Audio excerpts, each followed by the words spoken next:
Já estamos num novo cenário, é claro, porque eu estou aqui no estúdio recebendo uma especialista maravilhosa, que é a doutora Maria Helena Ferreira. Ela que é mastologista e ginecologista e está aqui para falar hoje um pouquinho sobre a diabetes gestacional e um pouco de como essa doença acaba prejudicando as mulheres em várias fases da vida. Primeiramente, um bom dia, doutora Maria Helena. Obrigada pela disponibilidade de estar aqui nesse feriado e é um prazer recebê-la. Bom dia, eu que agradeço o convite para falar desse tema, né, que é diabetes gestacional. É muito importante a informação, então, muito feliz de estar aqui. Obrigada. Eu queria começar esse bate-papo explicando para as pessoas, de fato, o que é a diabetes gestacional. É algo que acontece só durante o período da gestação? Ela permanece depois que a criança nasce? É uma condição genética? Como que essa doença acomete as mulheres? O diabetes gestacional é o diabetes que é diagnosticado durante a gestação, tá? Os limites para o diagnóstico do diabetes gestacional são diferentes, né, para o diabetes da população geral. Então, a tolerância para a glicose no sangue da grávida é menor, justamente pelo risco da doença, né? Então, como as consequências são graves, grandes, né, quando a gente não trata, então esses limites são maiores. Então, diabetes gestacional, por definição, é o diabetes diagnosticado durante a gestação. Perfeito. E quando a senhora fala sobre as consequências, né, dessa doença, que consequências seriam essas durante o período da gestação? Para a mãe, né, a gente pode falar de uma hiperdistensão uterina, por exemplo, porque o líquido da diabética ele pode ficar aumentado, então uma hiperdistensão com risco de descolamento placentário. Para o feto, são fetos que podem nascer com peso aumentado.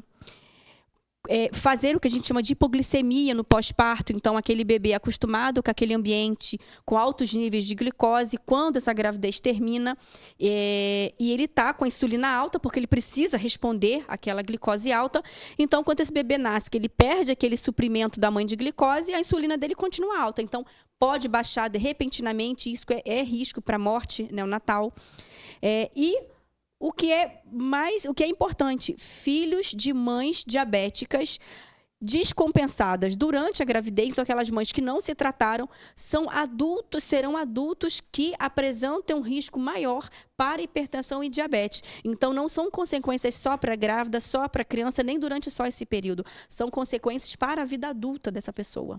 A gente escuta muito falar, né, que tudo que acontece ali no momento da gestação leva consequências para a vida toda. Então, uma gestação conturbada tende a gerar ali uma criança com mais problemas no futuro, sejam eles talvez um desequilíbrio mental, às vezes uma pessoa mais ansiosa, mais angustiada, algumas doenças físicas mesmo relacionadas a esse período gestacional e, é claro, com a diabetes não seria diferente.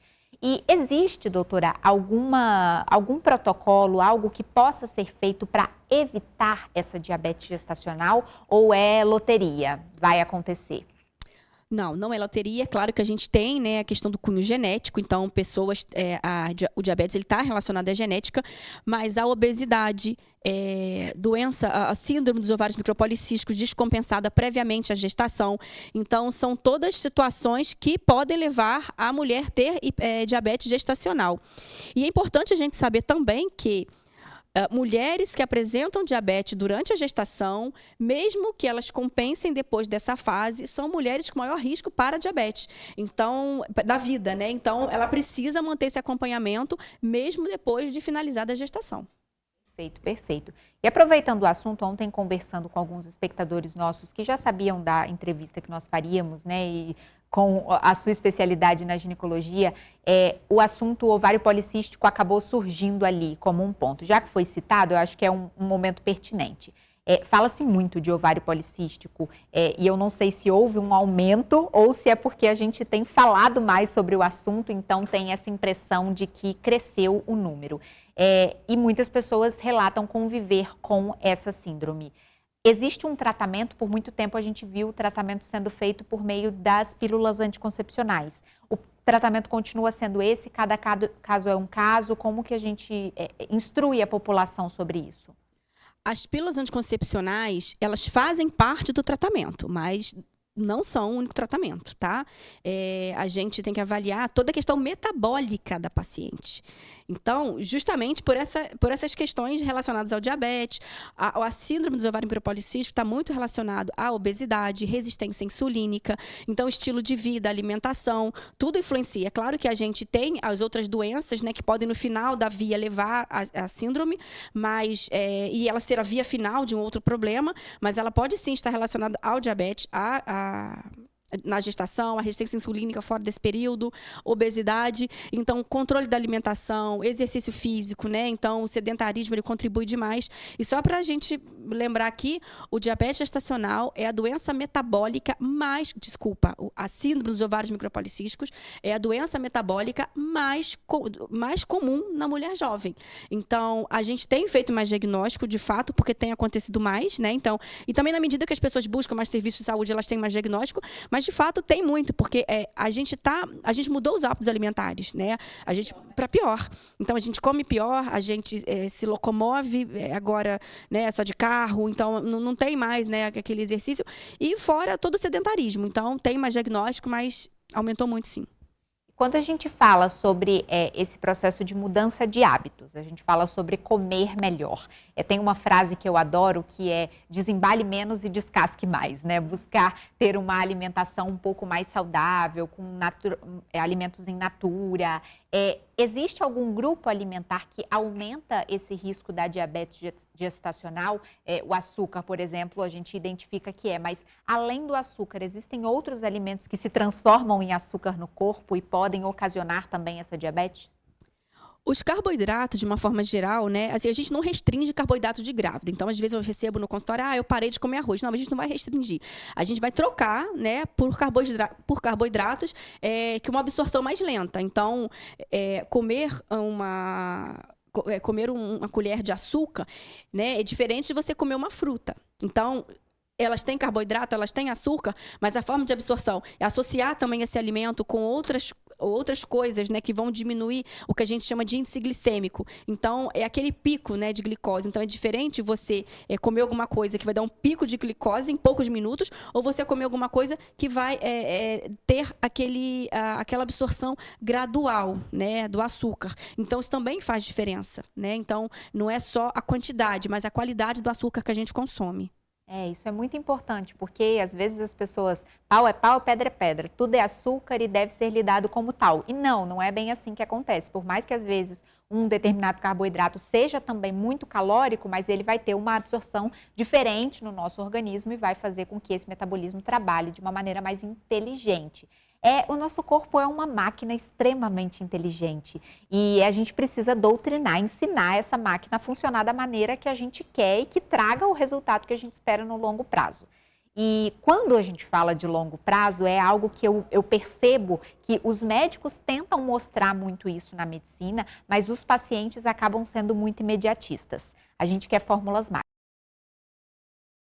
O que eu preciso fazer para daqui a 5 dias estar com o corpo ideal, com as minhas taxas todas no melhor nível, sendo o grande aliado mesmo nessa busca por uma saúde, por uma qualidade de vida. De fato existe isso, doutora, ou as coisas trabalhadas no curto prazo são melhores?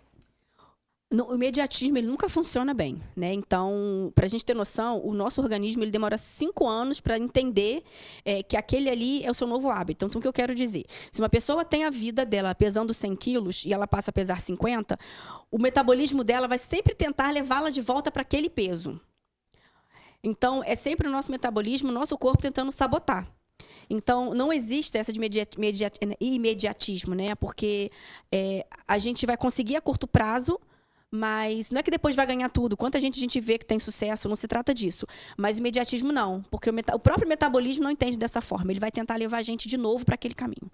É isso, minha gente. Ou seja, é um caminho que precisa ser trabalhado aos poucos, com bastante cautela, para que você tenha um resultado efetivo lá na frente. E sem desespero, né? Porque às vezes a gente pega o diagnóstico na mão. Estou com diabetes gestacional. Minha gestação é de risco. E a ansiedade acaba levando essa mãe a uma angústia ainda maior que pode, inclusive, prejudicar a saúde e o tratamento desse período. A partir do momento que o diagnóstico já está na mão, não houve como prevenir, ela já teve. O que fazer dali para frente para que esse quadro seja mitigado e ela consiga ter uma gestação equilibrada?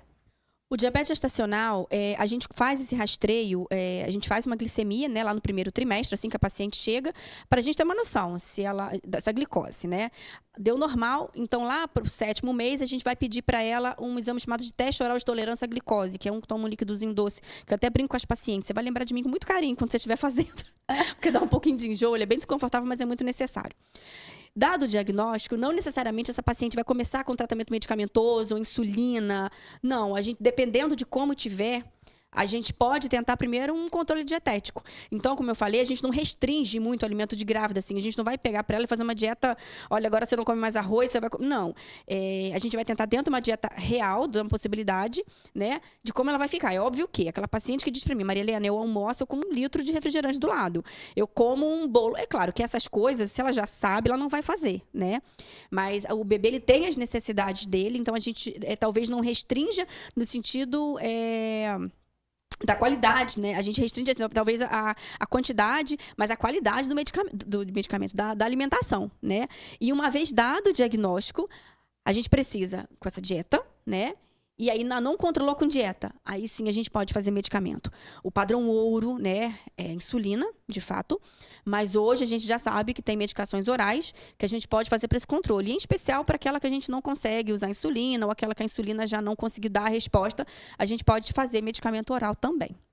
Perfeito, minha gente. E lembrando sempre que a gente está falando de medicamentos que muitas vezes podem acabar sendo medicamentos mais caros, nem sempre consegue todo esse tratamento, né, via SUS, ou seja, a prevenção é o melhor caminho, né? Tudo que você puder fazer para controlar de maneira efetiva a sua alimentação, controlar de maneira inteligente, para evitar que coisas como essa aconteçam, é o melhor caminho. E para a gente finalizar, doutora, eu queria falar de um assunto um pouquinho mais voltado para o cunho emocional dessa gestante, mas que eu acho que é de suma importância. A gente ouve falar muito que o pai ele é responsável por 50% daquela gestação também.